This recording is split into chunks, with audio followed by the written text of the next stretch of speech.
Chers amis, en venant ici, en préparant cette messe, je me suis posé une question. Qu'est-ce que cet évangile qu'on vient d'entendre peut bien nous dire le jour où nous célébrons les 50 ans du foyer de l'unité? Alors, ça m'a frappé qu'au début de cette messe, quand Pierre a pris la parole, il a dit que c'était un lieu où on écoute Dieu nous parler. Alors, allons essayer d'écouter ensemble. Qu'est-ce que cette parabole de Jésus nous dit aujourd'hui, à nous qui sommes là? Alors, nous sommes devant deux personnages qu'un abîme sépare. D'un côté, il y a l'homme riche qui fait bombance, qui s'amuse et qui ignore Lazare, le pauvre, qui est à sa porte. Son indifférence envers Lazare semble venir de ce que Jésus appelle juste avant l'argent trompeur. Le riche, comme si sa grande richesse l'a trompé, lui a fait croire qu'il trouverait son bonheur dans une vie de plaisir et de luxe. Et son argent l'a aussi trompé dans le sens qu'il l'a empêché de voir ce qu'il pourrait recevoir de ce pauvre qui est à sa porte. En persistant jusqu'au bout dans son style de vie trompeur, en se laissant bercer d'illusions, en se laissant conduire par le mensonge, il trouve finalement son malheur. De notre côté, nous avons Lazare, couché devant le portail, couvert de plaies, et seuls les petits chiens viennent lécher ses plaies.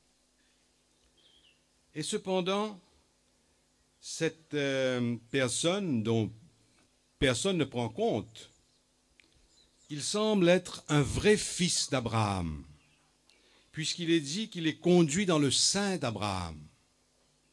Il fait partie intime de la famille d'Abraham. Et les vrais fils d'Abraham sont, comme dit saint Paul dans l'Épître aux Galates, saint Paul nous dit que les vrais fils d'Abraham sont ceux qui se réclament de la foi, ceux qui sont justes parce qu'ils vivent de la foi. Ils vivent de cette confiance qu'ils sont aimés gratuitement de Dieu. Et cette grâce leur suffit. Alors, c'est pour cela, parce qu'il a vécu dans la foi d'Abraham, que Lazare connaît dans l'autre monde un bonheur qui a commencé dès ici-bas. Il passé beaucoup de misère, mais au fond de lui, il y avait quelque chose qui déjà était heureux. Ainsi, l'abîme qui sépare, l'abîme infranchissable dont parle Abraham, qui sépare ces deux-là, n'est pas l'abîme qui pourrait exister entre quelqu'un qui est puni et marginalisé et quelqu'un qui est récompensé parce qu'il était gentil, il est cajolé. Non. L'abîme est plutôt celui qui sépare quelqu'un qui a fait son propre malheur en cherchant à faire son bonheur par lui-même, en étant obstiné à faire confiance à l'argent trompeur. L'abîme est entre ce genre de personne et quelqu'un qui, au contraire, a trouvé son bonheur en décidant de mettre toute sa confiance en quelqu'un d'autre, dans l'amour gratuit de Dieu, de qui il dépend et qui le fait vivre. D'ailleurs, c'est intéressant de remarquer que l'homme riche garde ses réflexes de riche dans l'autre monde. Regardez ça. Par exemple, il croit qu'en faisant une petite démarche auprès d'Abraham, il pourra trouver un peu de réconfort, au moins un petit peu d'eau. Fait une petite démarche, et ça, il va avoir un petit peu de confort. Non, quand ça ne réussit pas, il n'est pas bête. Il cherche encore. Il croit qu'il peut encore faire jouer son influence, faire jouer ses relations, arranger les choses pour lui et sa famille. Mais Abraham est obligé de lui dire que ce n'est pas son carnet d'adresses, ses relations, ses démarches pour réussir un coup exceptionnel et spectaculaire qui sauverait ses frères vraiment. C'est pas comme ça qu'il va trouver le bonheur. c'est plutôt et tout simplement, plus humblement, en écoutant la parole de Dieu. Abraham le renvoie à Moïse et les prophètes. Va écouter ce que Dieu te dit. Cette parole de Dieu qui seule peut faire découvrir le vrai trésor. Le trésor qui consiste à se savoir aimer. Ce trésor qui n'est accessible qu'aux pauvres. Cela me ramène à une phrase de saint Paul que le pape François a choisie comme thème du carême prochain. Il nous a averti cela longtemps à l'avance. Le carême prochain va être sur la pauvreté. Et il a choisi comme thème une phrase de saint Paul qui dit ceci. « Vous connaissez en effet la générosité de notre Seigneur Jésus-Christ, lui qui, pour vous, de riche qu'il était, s'est fait pauvre pour vous enrichir de sa pauvreté. » Le Christ s'est fait pauvre réellement, mais ce n'était pas une pauvreté misérabiliste, volontariste, faite de pure privation. C'était plutôt une pauvreté qui faisait de la place pour le trésor inestimable qu'il peut recevoir de Dieu. Ce trésor qui ressemble, cette manière d'être pauvre, ça ressemble au dépouillement joyeux du paysan qui, ayant trouvé un trésor dans son champ, il va vendre tout ce qu'il a pour faire place au trésor qu'il vient de découvrir. Allons prendre des exemples. Par exemple, Jésus dit lui-même qu'il n'avait pas de place où reposer sa tête. Et cependant, il trouve sa demeure dans l'amour de son Père. À la question posée par ses premiers disciples, vous vous souvenez, le premier disciple dans Jean dit « Maître, où demeures-tu » Jésus répond à cette question d'abord tout de suite en disant « Venez et voyez ». Mais à la fin de l'évangile, il répond en disant « Comme le Père m'a aimé, moi aussi je vous ai aimé, demeurez dans mon amour. Si vous gardez mes commandements, vous demeurerez dans mon amour, comme moi, je demeure dans l'amour de mon Père. » Voilà où est la demeure de Jésus. C'est pourquoi ça ne lui fait ni chaud ni froid de ne pas avoir d'endroit où reposer sa tête. Ou encore, si Jésus jeûne pendant 40 jours au désert, si après une longue journée de marche à travers la Samarie, il peut tenir seulement avec un peu d'eau que la Samaritaine lui offre, c'est parce que, comme il dit lui-même, sa nourriture est de faire la volonté de son Père et d'accomplir son œuvre. C'est parce que, comme il dit lui-même, il ne vit pas seulement de pain, mais de toute parole qui sort de la bouche de Dieu. Un autre exemple encore, au milieu de son procès truqué, où il va être abandonné de tous et condamné injustement, Jésus ne cherche pas des légions d'anges pour le tirer d'affaire.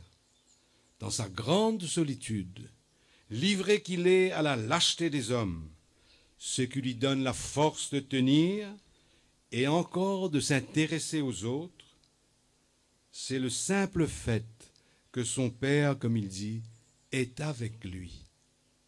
Comme lui-même nous a promis d'être avec nous tous les jours jusqu'à la fin des temps. En vivant cette pauvreté radicale, Jésus a expérimenté lui-même ce qu'est la béatitude du pauvre, le grand bonheur de celui qui connaît cette pauvreté. Et c'est de cette béatitude qu'il veut nous enrichir. Les vrais pauvres comme Jésus peuvent beaucoup nous apprendre sur ce bonheur si simple mais si fort. L'homme riche de la parabole n'a pas su découvrir les reflets de ce bonheur chez Lazare, ce vrai fils d'Abraham, parce qu'il s'est laissé obnubiler par l'argent trompeur. J'ai lu récemment un extrait d'une nouvelle biographie du pape François qui vient de sortir par un certain monsieur qui s'appelle Paul Vallée et qui explique comment, depuis sa nomination comme archevêque de Buenos Aires, le pape François, le monseigneur Bergoglio à l'époque, a eu beaucoup de contacts avec les pauvres qui habitaient les favelas de Buenos Aires. Et que ce contact l'a profondément changé. Apparemment, raconte son biographe, il débarquait à l'improviste dans ces favelas et il marchait dans les petites ruelles sales, étroites, coupe-gorge, et il discutait avec les gens, il parlait. Et comme son biographe dit, il ne voyait pas les pauvres comme des gens qu'il pouvait aider, mais comme des gens de qui il pouvait beaucoup apprendre. C'est ce type de pauvreté qui nous libère. C'est ce type de pauvreté que Jésus recommande à tous ceux et celles qui veulent annoncer l'Évangile. On a ça dans tous les évangiles. Ne prenez pas d'argent ou d'or, pas de monnaie dans vos ceintures, pas de tunique de rechange, pas de sandales, etc. Partez comme ça même. Comme si la bonne nouvelle de l'Évangile, qui est destinée aux pauvres que nous sommes, tous, ne peut être accueillie comme bonne nouvelle si elle n'est pas annoncée par des pauvres que nous sommes appelés à devenir. Reconnaître simplement ce qui fait notre valeur.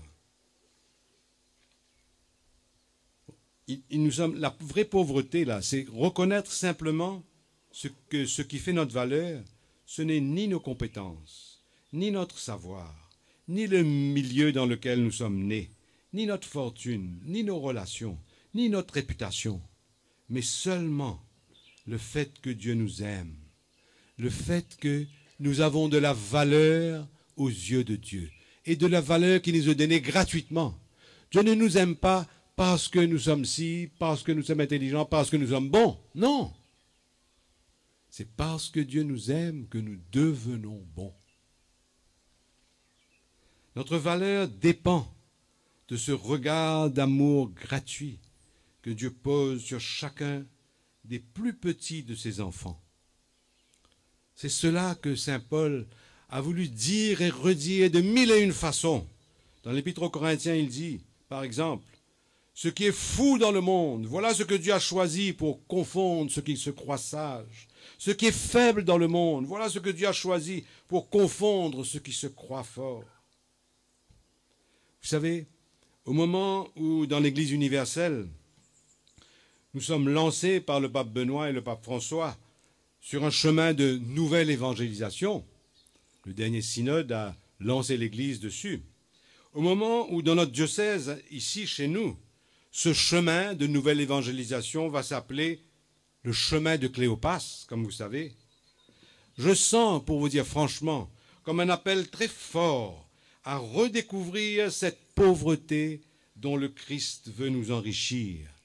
Nous qui sommes appelés à annoncer l'Évangile et nous qui sommes appelés à écouter l'Évangile, à le recevoir, à l'accueillir et à le laisser nous féconder.